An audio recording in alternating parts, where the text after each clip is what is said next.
selamat datang. Welcome to KJRI vodcast.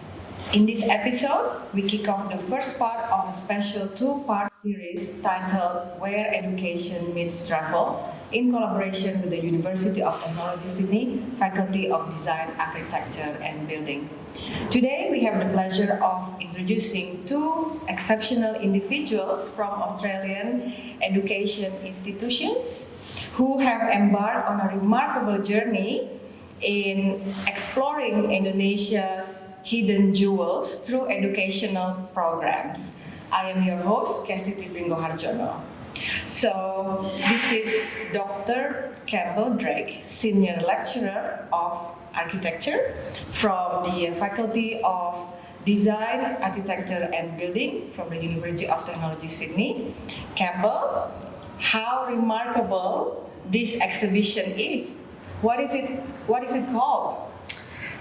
This exhibition, which we're hosting from today, is called Two Studies of Sustainable Tourism in Indonesia.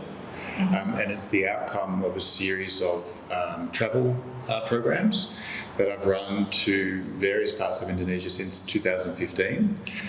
Today, the drawings which you see, which were produced by students from three programs, from architecture, landscape architecture and interior, and they're from two locations. Firstly from last year in Lake Toba, and then more recently we've been up in Manado to Likupang. Yes.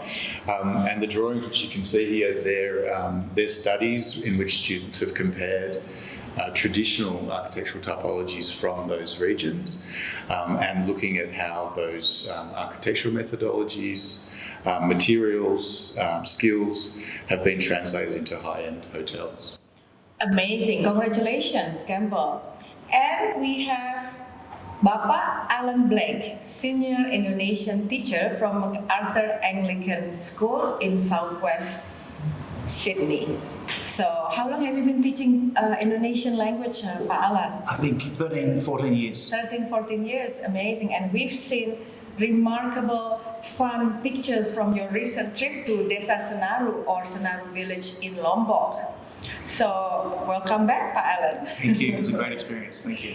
Yeah, so Campbell, can you tell us about insights and discoveries that you have discovered from your journeys? We've been to a number of locations now, so and each it's with one your is, students, yes? Yeah, most recently there were 22 students from this faculty with us in North Sulawesi. And one of the more recent extraordinary events which occurred, we were snorkeling up off Bunaken Island, and the very first snorkeling trip we went on, the students jumped in the water and there was a huge 8-metre whale shark. 8 meters, so, wow. Yeah, that was definitely a jewel of that trip. We have lots of sharks as well in Sydney. We will never find 8-meter shark, do we? So that's special of Bunaken, native Bunaken. Yeah, amazing. But so all the locations that I've been visiting recently are part of the Indonesian's tourism development strategy, the priority sites. And in Likupang was the most recently added to that list. Yes. So each time we're moving into these areas, we're looking at the impact of this rapid tourism development, which is rolling out across all of Indonesia at the moment. Thank you. So, Pak Alan, so your recent trip to Lombok was through Education Explorer Program, a collaboration between Ministry of Tourism and Creative Industries, BBBI New South Wales, Indonesian Studies at the University of Sydney, as well as the Indonesian Consulate in New South Wales, Queensland and South Australia. So, Pak Alan, tell us more about your experience. Can you share any valuable insights and intriguing discoveries from your trip? Well, thank you. Yeah, it was a great experience, and thanks for the opportunity to go there. So basically, just came back from a week in Lombok, and the trip was broken up into two parts. Basically, up into the north of Lombok, at the foot of the Mount Rinjani, we stayed there and we explored local tourism sites there, and then we went off to the Gili Islands to do some exploring over there and see more of the touristy part of Indonesia. It was great to get out of Bali, and I think so many activities in village Senaru, Desa Senaru, so amazing experience. We went to waterfalls and swam in an amazing waterfall. We tried coffee straight from the plantation, straight from the farmer. Was it more fresher than the one that we have in coffee shops? It was fantastic. In fact, the farmer was saying that you become 5 years younger if you drink that coffee. Oh, I need that. I'm not sure if that happened to me, but it was tasty. Yeah. Okay. We did lots of different things. We actually saw some reusable rubbish, so rubbish being returned into usable products like bags and mats and things like that. Right. So that was really interesting as well. Did you climb Rajani? We didn't climb Rinjani, but thanks for asking. That's next on the list. I'll have to go back to do that. Yep. So apparently it's a 2-day climb. Is it? Yeah. But the views from there were spectacular. People were amazing. We did see a traditional village and we learned a lot about some Sasak culture, which was really interesting. I hadn't learned anything about Sasak culture, and so it was really interesting. Right. And then Campbell, so over the past 8 years, your exploration has taken you and your students to remote villages in the areas that might not have been well known as tourist destinations in Indonesia, maybe perhaps even among locals. So did this uniqueness of the journey add to its significance? Yeah, definitely. The students have all been afforded an amazing opportunity, most of which were sponsored through the New Colombo Plan by the Australian government. But as I mentioned earlier, some of the students I've taken are also Indonesian nationals, and for them to be visiting these remote regions like Wakatobi in the far east of Sulawesi, their parents have sometimes said, how are you visiting such remote parts? So, no, it's an amazing opportunity, and as Alan said, like to venture further afield from Bali, where the majority of tourists go, such diverse experiences across all of Indonesia, from Lake Toba all the way to the Far East. Yes, amazing. It's amazing opportunities for the students as well to also have you guiding them all along. Yeah, I've also been fortunate to partner with a number of Indonesian universities and professors, mainly specialising in tourism, who have helped me facilitate some of these travel studios, and they've also been very generous in hosting the student presentations at the end of these 2-week travel studios. Is that why the title of this exhibition is Sustainable Tourism? Very much so.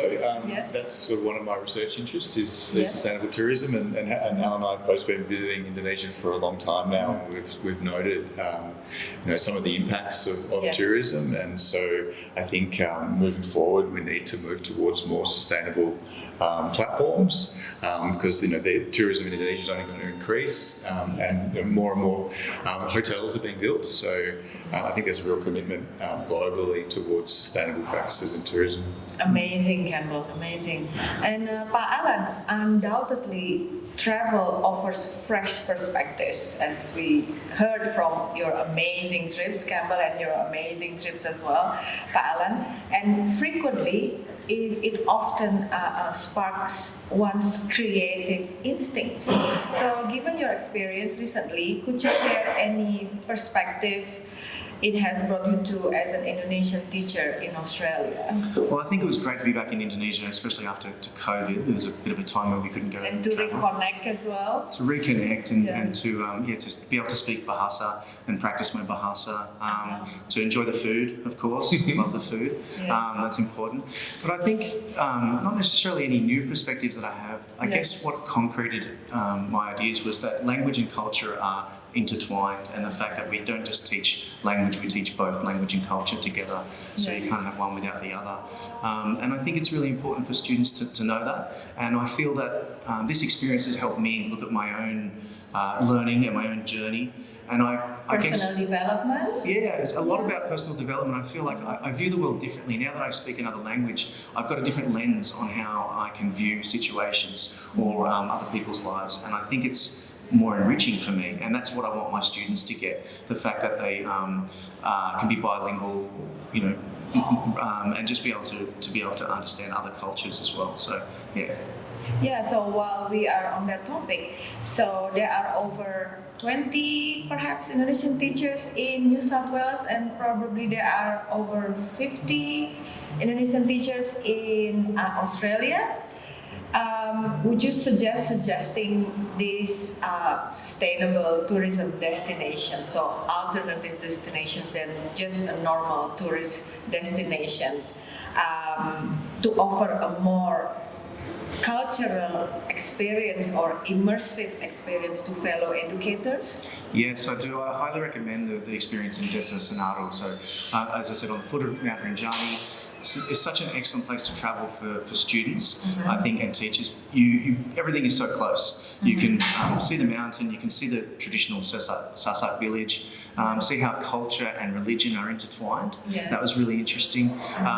And see village life. You can, as I said, try the coffee. There's lots of activities. We visited a school, which was really interesting. Yes. See a little primary school and just to talk about how resourceful people have been after the earthquake impact that was there in, I think, 2018, I think. So it's just seeing a lot of interesting initiative that's come out of that resourcefulness. So yeah, I'd highly recommend Desa Senaru for school, but also as a visit for yourself or family. It'd be really good. Yeah, it's wonderful, and for both you and Campbell to be able to share your experiences to the wider audience is amazing. So it inspires a lot of people to take that extra step to explore unique destinations rather than just a resort area, perhaps. I think that's what I noticed with Lombok and Yes. Senaru. It's actually not that far from Bali, and it's not that hard to travel to. It's fairly accessible. So I think if you're looking for a little bit of adventure that's not too far, it's probably a good starting point to do. Yeah. And while you, Pak Alan, will be able to share your experiences to your students, and your school teaches Indonesian from kindergarten to high school. Correct, yeah, right to year 12, yeah. Amazing, and also to the local people, to the community. And Campbell, with these amazing exhibitions that you have kept over the drawing, you have kept over 8 years. This is an amazing opportunity for people to be able to get inspirations from your travel. And this exhibition showcases incredible design drawings created by your students, which have left a lasting impressions to all of us. And I understood that there are you are the driving force behind this. So congratulations again, Campbell. And could you share more details about these remarkable creations and the creative process behind them? Yeah, sure. So when we are undertaking these global studios, the students are first visiting traditional villages, and they're undertaking analysis of traditional architecture. Yes. And with that understanding, they then delegate them each a resort, and they move into these resorts and they try to understand where there are translations of these traditional building types in the hotels as a kind of sustainable mode of practice. Yes. So when we're referring to sustainability, we're not just referring to an environmental sustainability, we're also looking at economic and social and cultural sustainability. And I suppose I'm advocating for, instead of building out of concrete and these industrialised materials, looking for opportunities in the field where these traditional building types can integrate with local economies, both at a building scale, but also material and purchasing, but also the resorts themselves, advocating for ones which are locally owned, locally integrated into the communities in which they're situated. So the drawings which you can see here, they're a series of drawings, mostly master planning, so understanding the context of the resort in relation to the surrounding communities, but also in relation to primary resources, and often that's beachfronts. Yes. And then the smaller drawings are looking at the componentry of the buildings, and looking for where there are traditional architectural translations into those into the build outcomes, and we ask the students to understand sustainable strategies like cross ventilation and passive shading, advocating for buildings or resorts which don't use a lot of power, so they're more ceiling fans rather than air conditioning. All these kinds of strategies, which More self-reliance. which we think, and probably the scale as well, looking for sort of smaller resorts which are situated more sensitively within these environments. So these are the kinds of sort of learning outcomes that I'm trying to familiarise the students with in this kind of hotel industry, in these sort of beautiful, remote, sort of exotic locations. Yeah. It's amazing. I think the students they're very lucky to have you as to guide them to have this mindset, how to have this architectural translation ability to see what's there as a tradition, as a heritage, and translate it into resort. And it's an amazing opportunity, but also provides a lot of inspirations. And Indonesia, for sure, has a lot to offer in terms of traditional architecture. It's, I don't know how many traditional houses are there. I don't know, maybe thousands. Thousands. Thousands. Yeah. Wow, amazing. So, thank you very much, gentlemen, Campbell and Ellen, for this enlightening discussion. And my final question for both of you is, with future opportunities in mind, would you explore other destinations in Indonesia? Yeah, it's been great chatting to Campbell, and I've got some new ideas now. But I think definitely I'm really interested in heading to Raja Ampat. Yes. Talked about seeing the orangutans in Sumatra and up to Sulawesi. So that's my bucket list so far. But I think I'll be chatting to Campbell again to find out some more places where he's travelled to. Will you be bringing your students? We're hoping to go in September next year to Jogja, maybe we'll think about planning to do a Senaru in the future or something like that. Excellent. But, yeah. How about you, Campbell? I'm just looking here because it just popped up on the screen. Oh, So yes. next year I'm taking a group of students to Borobudur, and we'll undertake a similar study looking at the relationship this time to this UNESCO monument Yes. in relation to tourism, which is surrounding the Buddhist monument just outside of Yogyakarta. I understand you're also going to Yogyakarta soon? Yes, this December, yes, with 45 students and 3 supervisors. Amazing. Yeah, so a lot of exciting opportunities and exciting activities we are planning this December. Yes, I'm fascinated. You were saying you're going to visit a local tip and looking at different Yes. recycling and different repairs. Yes, the theme of the trip is repair. So one of many activities we're planning is we're going to do tree planting as a way of repairing one lung of the earth, which is Indonesia. Amazing. And you'll also visit Borobudur with your students? Yes, Yeah. hopefully. Yeah. Yes. Yes, let's do it. So, thank you very much. Terima kasih. Thank you very much to these 2 exceptional gentlemen who have explored Indonesia through education programs. I just want to thank the Indonesia Consulate for inviting us to speak today.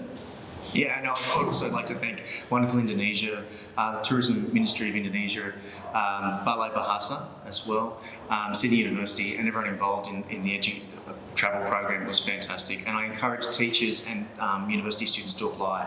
It's fantastic. Thank you. So please follow us on social media at Indonesia in SID. So it's SYD, and also at UTS DAB, that's DAB.